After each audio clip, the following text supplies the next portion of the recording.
Hi, welcome to Chats with the Chaplain. I'm Jess. Hope you're going well. Over the next couple of weeks, I really wanted to touch on values. Now, values is something that is thrown around a lot in terms of, the word values and know your values and live by your values. But what does that actually mean and why is it important? So when we actually live a values-led life, we in general increase our well-being. We start to spend our energy and time on things that are truly important to us and lead a more meaningful life, which also leads to a more satisfying life. And it has a flow-on effect through your career, through your family and friends and the things that you do and the direction that you take in life as well. So living by your values and understanding what they are is actually important to your overall well-being and satisfaction with life. But how on earth do we figure out our values? Often when we ask, what are your values? What's important to you? We can sometimes have trouble answering that question. So I've got a few ways today that I'm going to share with you on how you might be able to identify your values. So the first way is actually utilizing a list. And I've popped some resources below. And sometimes when we look at this list, we go, oh, I didn't really think about that as a value.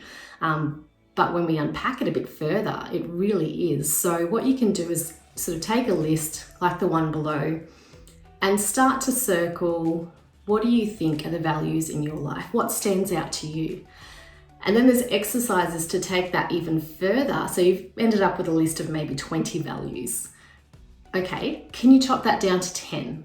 Can you chop it down to 5? And that's where it gets really tricky sometimes, but it forces us to actually really think about what we prioritize. And if we have to pick top 5 values, what is the most important to us? And that can start helping identify those things that are really priority to us and the type of values we want to live our life by. So that is one option. The second way is to actually look at the goals that you're setting and the things that you're doing and ask yourself why. So we can sometimes set a goal and not really think about the deeper levels of why we're setting that goal. So we might set a goal to get fit, for example. So, okay, great. Surface level, we think fitness or maybe fitting into clothes or something like that. But if we start asking ourselves, well, why is this important to me to be fit? Okay, well, I've got young kids and I just want to get fitter and healthier. Okay, well, what would it mean to me to be fitter? Well, it would mean that I am more confident, I have more freedom to do the activities I want to do, and can spend more time with my kids playing with them without getting out of breath. Okay, so why is that important to you? Well, family is important. I want to spend time with them and I want to be around for a long time as well.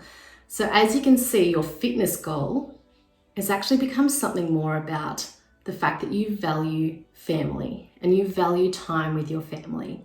So unpacking your goals can also help you reach your values. So that's the second way. The third way is sometimes even looking at what frustrates you. So to use an example, maybe you get really annoyed when people are late. Now, this is a common one.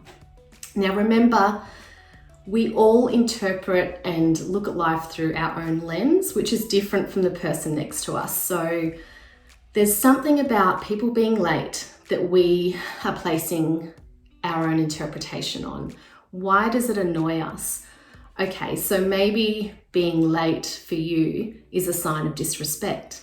Okay, so flip that around. I value respect. I might also take that even further. Okay, so being late to work or meetings at work being late means I can't get the things done I want to get done and do them well. Okay, so unpack that further. Maybe I value being productive and doing a good job. Or being late or being kept late might mean you get home to your family later. And that's about cutting into time with your family. And you value that time with your family and you value those boundaries between work and family.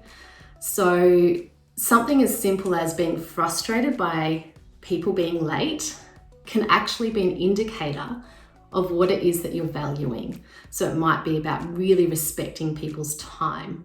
It might be about really respecting or valuing the time you have with your family, or doing a good job at your work and being productive. So those are 3 ways that you can start to unpack your values. Now, I've popped some resources below and links to how you can do some of those activities. You can also use the Uprise program if you have jumped onto that. They do have a personal values module, and I really encourage you to have a look at that. And you can also reach out to me if you want to chat more about how to unpack what it is that you value in life. So going on from this, next week I want to have a little bit of a chat around how we start to live a values-led life. Once we've identified what those are, how do we then start to design our life in a way that's led according to our values? So until next time, have a great week.